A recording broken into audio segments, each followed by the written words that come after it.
Oh my dear friends, तो देरी ना करते हुए शुरू करते हैं हम आज के इस एपिसोड को। और एपिसोड की स्टार्टिंग में ही हम देखते हैं कि किस तरीके से इज़रा सीधा अपने घर में आता है दौड़ते हुए और अपने भाई से कहता है कि भाई आप कैसे हैं। और तभी अपने भाई को आता हुआ देखकर उसका छोटा भाई भी काफ़ी एक्साइटेड होता है और कहता है इज़रा आखिरकार तुम आ ही गए।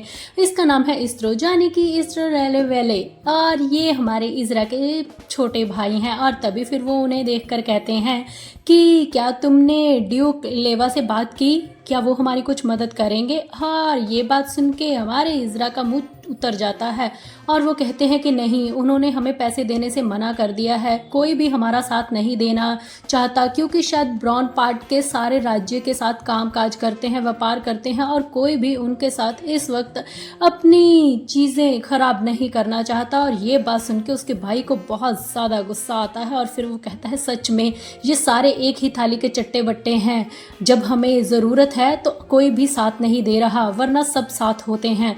और तभी फिर हमारे इज़रा कहते हैं कि ये सब छोड़ो, मगर मेरी पीठ पीछे यहाँ पर क्या हो रहा था, क्या तुम मुझे एक्सप्लेन करोगे।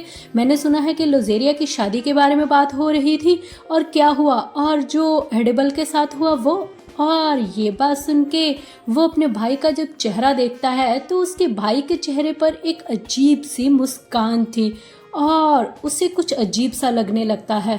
उसका भाई एकदम से सिगार को पीते हुए कहता है कि अच्छा, तो तुम उन अफवाहों के बारे में बात कर रहे हो। और इज़रा उसे देखकर कहता है कि हाँ। और तभी फिर वो कहता है कि तुम्हें तो इन अफवाहों को शुक्रिया अदा करना चाहिए ना, क्योंकि इसकी वजह से ब्रॉन पार्ट फैमिली अब शादी के लिए जल्दबाजी करेगी और हमारी सारी बातें भी मानेगी, क्योंकि अब उनकी बदनामी जो होनी शुरू हो चुकी है भाई। अब तो सब कुछ तुम्हारे ही साइड में आ रहा है, तुम्हें खुशी नहीं हो रही क्या। कुछ बिल्कुल वैसे ही हो रहा है ना जैसे होना चाहिए। अपने भाई का ऐसे बिहेव देखकर इज़रा उसे घबराते हुए देखकर कहता है कि ओ सेट्रे, कहीं ऐसा तो नहीं है कि ये जो अफवाहें जितनी भी उड़ रही हैं, ये सारी की सारी अफवाहें तुमने फैलाई हैं। और ये बात सुन के उसका भाई उसकी तरफ मुस्कुराते हुए देखने लगता है और कहता है कि हाँ, सोचना पड़ेगा। तभी फिर वो अपनी सिगार के धुएं से छल्ले बनाने लगता है और एकदम से हंसते हुए कहता है कि अरे भाई, अब तुम्हें फिक्र करने की कोई ज़रूरत नहीं है, सब कुछ वैसे ही हो रहा है जैसे होना चाहिए था। अब वो अपनी इज्जत बचाने के लिए जल्द से जल्द इस शादी को करेंगे और हमें दहेज भी खूब सारा मिलेगा। इसलिए अब तो तुम्हें बस पाँव पे पाँव रख के तमाशा देखना है, क्योंकि आग जल चुकी है।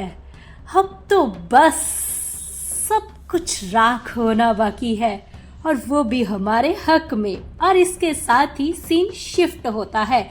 यहाँ पर हम देखते हैं कि मैडम ईव हमारे हीरो को बुलाकर कहती है कि जो जितनी भी अफवाहें उड़ रही हैं, इन सब का जो राता फैला है उस सबको संभालो।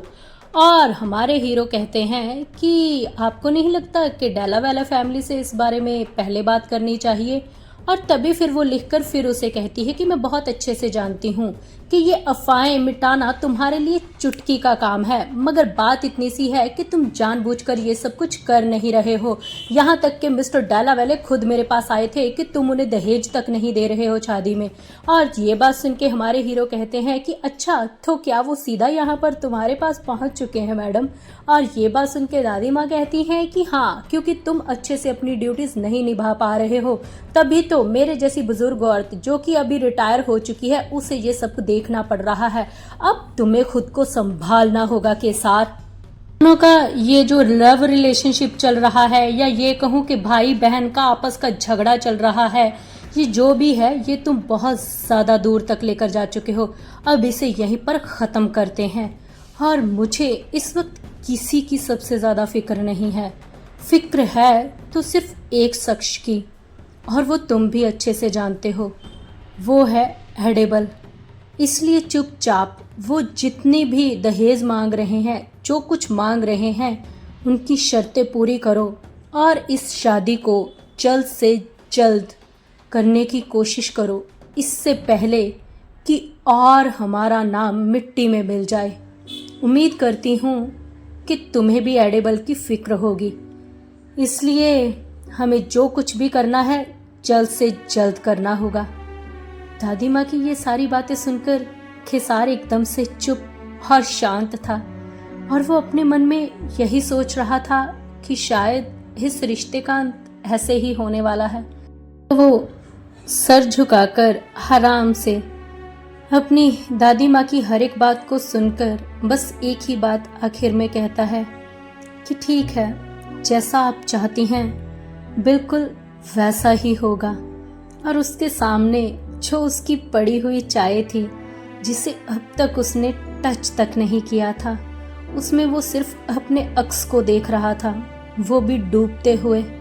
और इसके साथ ही नेक्स्ट सीन में चलते हैं। यहाँ पर हम देखते हैं बहुत तेजी से गुजरने लगता है, यानी कि एंगेजमेंट की तैयारियां होनी शुरू हो जाती है और हीरोइन भी यही मन में सोच रही होती है कि यहाँ पर जितनी दूरियां बढ़ती जा रही थी फैमिलीज के बीच में और किस तरीके से केस चल रहे थे, मर्डर केस वगैरह, तो इन सब के बीच में उसे लगा था कि शायद अब ये रिश्ता कहीं ना कहीं टूट जाएगा, मगर ऐसा कुछ नहीं हुआ।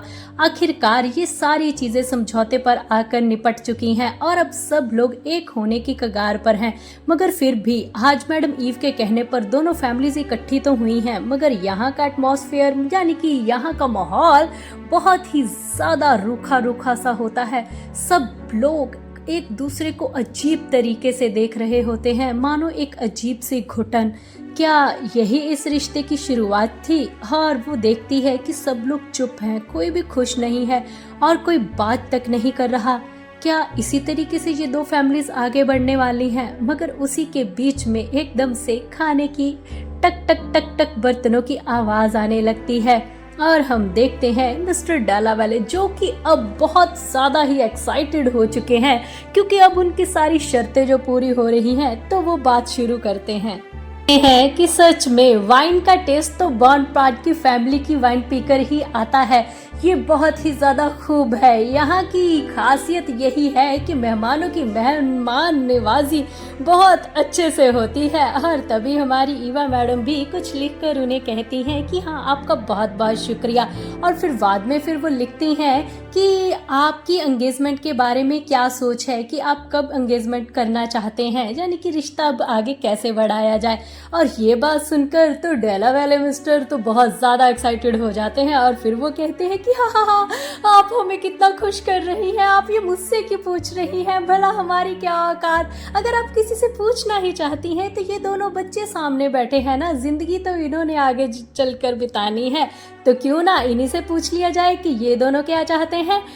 हम देखते हैं कि हमारे इजरा और एडेबल मिस्टर डालावाले की तरफ देखने लगते हैं कि अब वो क्या कहें, मगर फिर भी दोनों मुस्कुराते हुए कहते हैं कि हाँ, जितनी जल्दी हो सके ये रिश्ता हो जाए उतना ही अच्छा है। और दोनों की आवाज एक साथ ही निकलती है और उनकी खुशी उनके चेहरे से झलक रही होती है। किसी को तो ये चीज बिल्कुल भी बर्दाश्त नहीं होती, यानी कि लुसेरिया को एडेबल की खुशी बिल्कुल बर्दाश्त नहीं होती। तभी तो वो इनकी इस खुशी को टोकते हुए कहती है कि मैडम एडेबल, तो क्या रोहानसा और कैथरीना मैम भी आपकी शादी में आएंगे, यानी कि हमारे केसार के माँ बाप के बारे में वो बात कर रही है कि वो क्या शादी में आएंगे, आखिरकार उनकी बेटी की शादी है। और ये बात सुन के उसका भाई लुसेरिया की तरफ गुस्से से देखने लगता है और कहता है कि ये तुम क्या बोल रही हो, ये चीज़ें यहाँ पर नहीं बोलनी होती हैं, समझ में नहीं आता तुम्हें, मैंने तुम्हें टोका था ना, हम यहाँ पे ये सारी बातें नहीं करेंगे। और तभी फिर वो अपने भाई की बातों को इग्नोर करते हुए कहती है, अरे उनकी बेटी की शादी है, वो आशीर्वाद देने तो ज़रूर आएंगे ना, ये तो कॉमन बात है, मैंने कोई गलत बात पूछी क्या। और तभी मैडम ईव बात को टोकते हुए कहती है कि मेरा उनके साथ कांटेक्ट होता रहता है, आप फिक्र मत कीजिए। अगर कोई भी उनकी आने की सूचना हुई तो हम आपको पहले ही बता देंगे। वैसे आपने इस बारे में सोचा और फिक्र करी, हमें बहुत ज़्यादा अच्छा लगा। और मैडम ईव की बात सुनकर हमारी लुजेरिया कुछ ज़्यादा खुश नहीं होती, क्योंकि वो अभी भी दर्द के साथ छटपटा रही थी। जो जख्म एडिबल ने उसे दिया था अभी तक उसके सीने में ताज़ा था, और वो यही सोच रही थी वहां पर बैठी कि मेरी जिंदगी नर्क बना दी गई, सिर्फ और सिर्फ किसके लिए?